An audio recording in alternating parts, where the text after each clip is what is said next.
You wake up tired, not physically destroyed, not sick, just drained, and you don't even know why. You are not tired because you work too much. You're tired because you never stop running. And the worst part? The world rewards you for it. Your phone is already in your hand before your eyes fully open. Notifications, emails, news, deadlines. Someone needs something. Something is late. Something is urgent. You haven't even stood up yet, and your nervous system is already running. This is how it starts. Not with a heart attack, not with a breakdown, but with a quiet, constant rush. And here's the part no one tells you.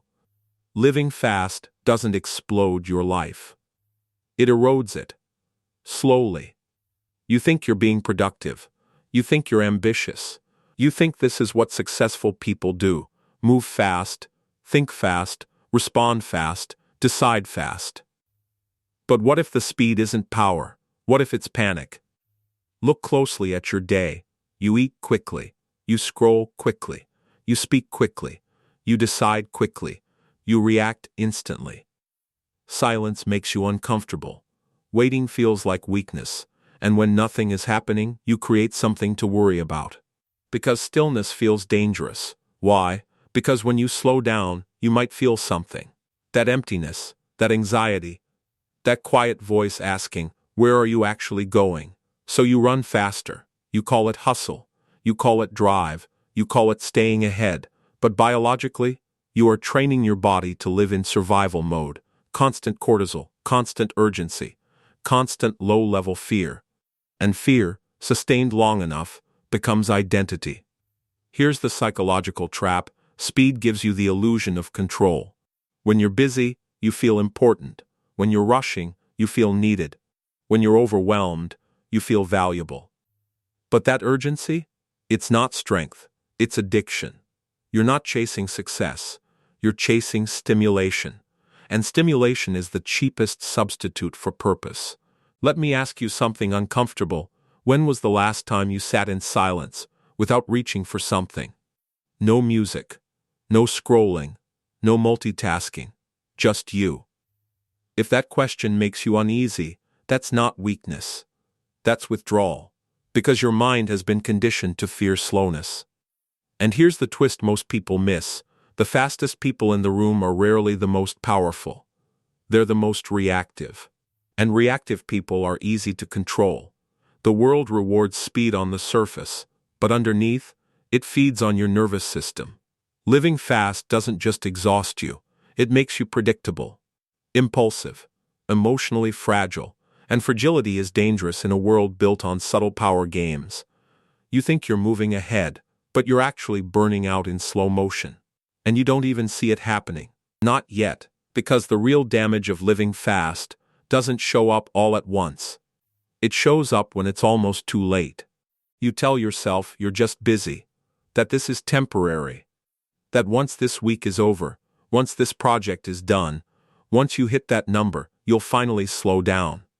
But that moment never comes, because the system you've built around your life doesn't reward calm. It rewards motion. And motion feels like progress, even when you're running in circles. Look at the modern workplace. The person who responds to emails at 11:47 p.m. is praised. The one who skips lunch to stay ahead is admired. The one who says yes to everything is seen as reliable. But here's the uncomfortable truth. The fastest responder becomes the default target. The always available employee becomes the emotional dumping ground. The person who never pauses becomes the person everyone leans on. And slowly, without noticing, you train people to expect your urgency. That's not productivity, that's self-conditioning. You think you're climbing, but what you're actually doing is shrinking your mental space. You're compressing your thoughts into reaction time.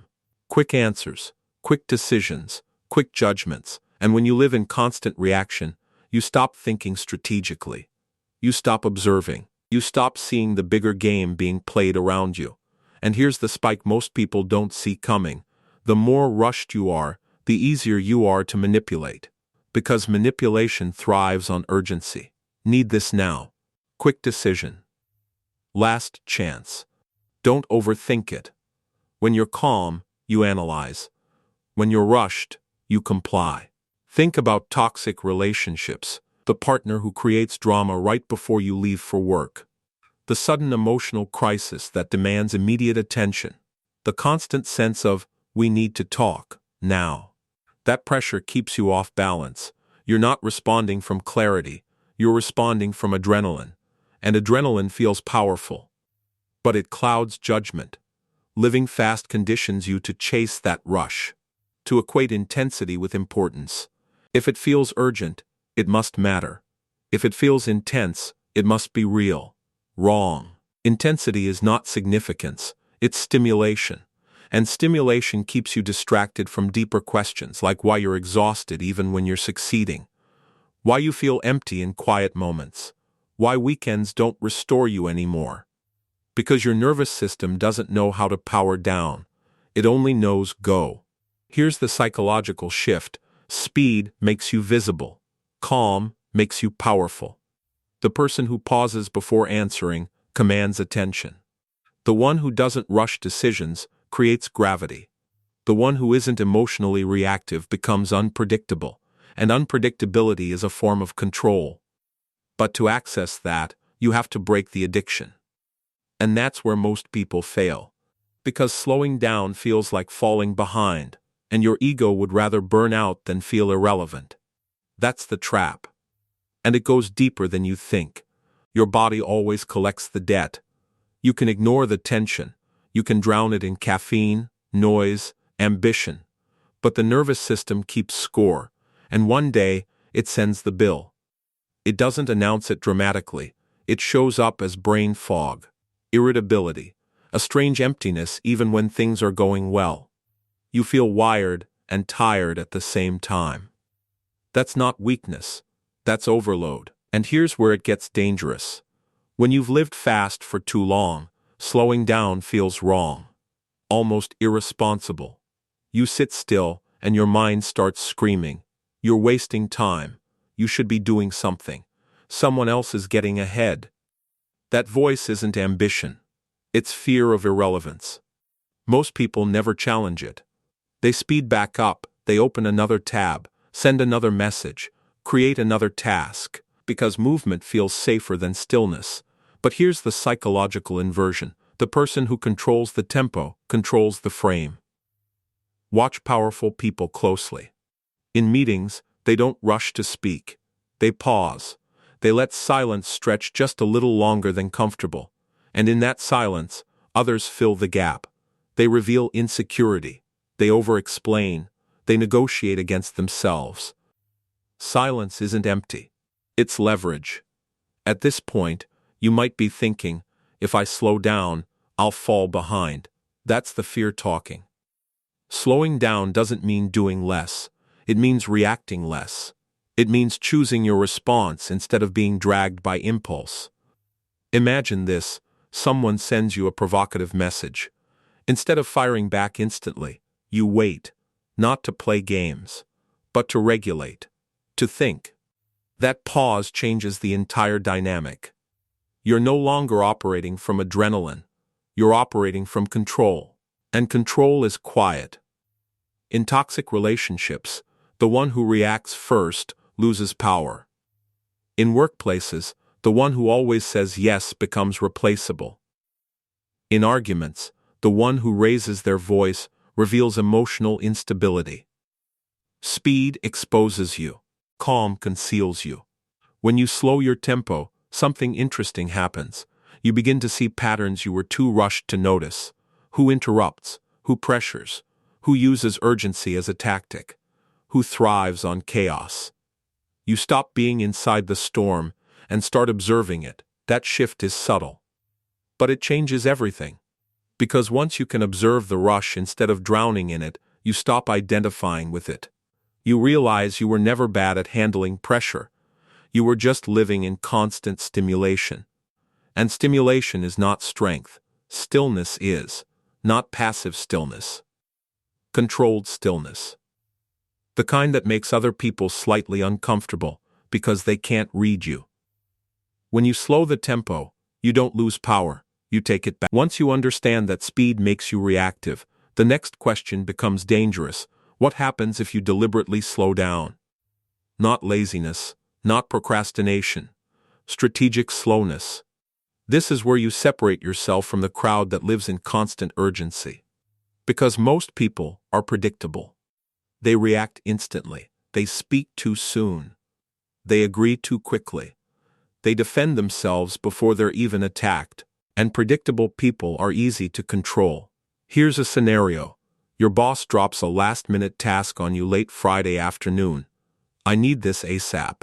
The old version of you feels the spike, heart rate up, immediate compliance. You rearrange your plans. You rush, but the controlled version of you pauses. You breathe. You assess. You respond calmly. What's the deadline, and what should this take priority over? That single question shifts the power dynamic. You're no longer absorbing pressure. You're redistributing it. That's strategic slowness.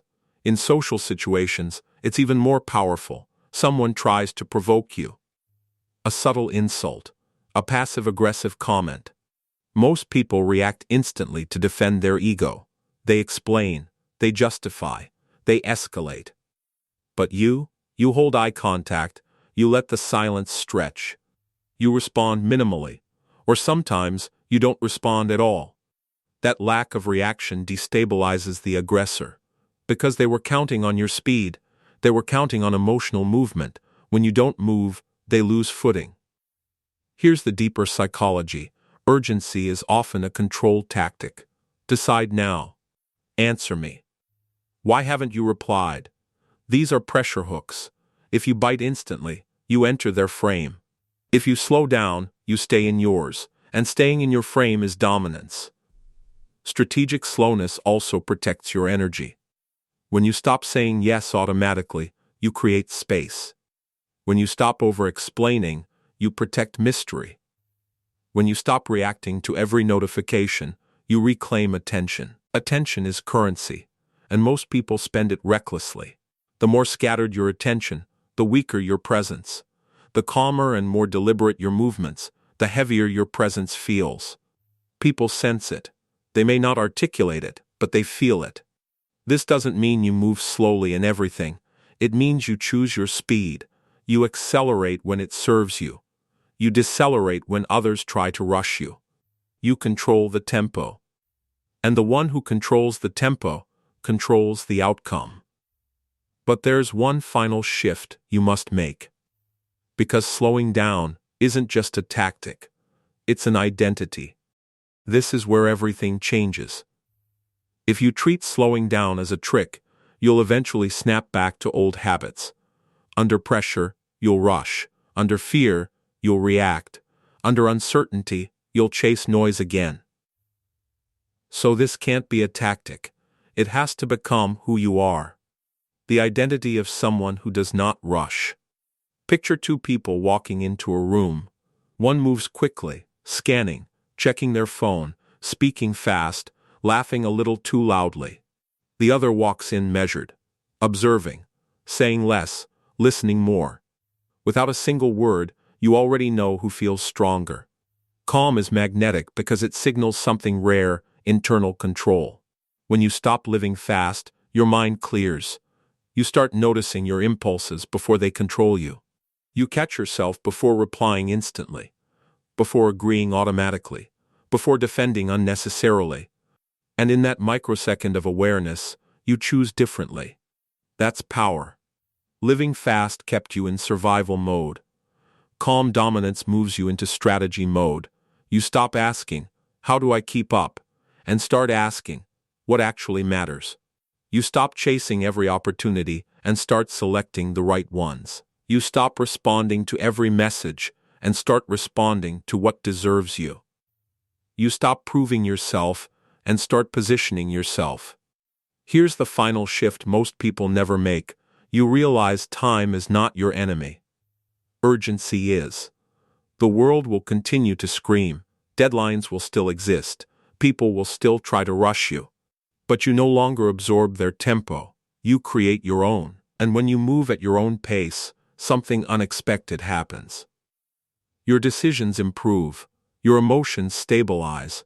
Your presence deepens. You don't burn out as quickly because you're not constantly spiking your nervous system. You don't feel as anxious because you're not living in artificial emergencies. You don't feel as empty because silence no longer scares you. Silence becomes your reset. Slowness becomes your weapon. And here's the truth that might unsettle you. The most dangerous person in any room is not the loudest, not the busiest, not the fastest. It's the one who cannot be rushed. Because that person cannot be easily manipulated, cannot be easily pressured, cannot be easily destabilized. They think before they move. They choose before they commit. They observe before they act. If this message hits something inside you, that's not coincidence. It means a part of you is tired of running, tired of reacting, tired of living in constant urgency. Start small. Delay one reaction today. Sit in silence for 5 minutes. Let someone else rush. And watch how different you feel. This isn't about doing less. It's about becoming untouchable in a world addicted to speed. And once you master your tempo, no one else gets to control it again.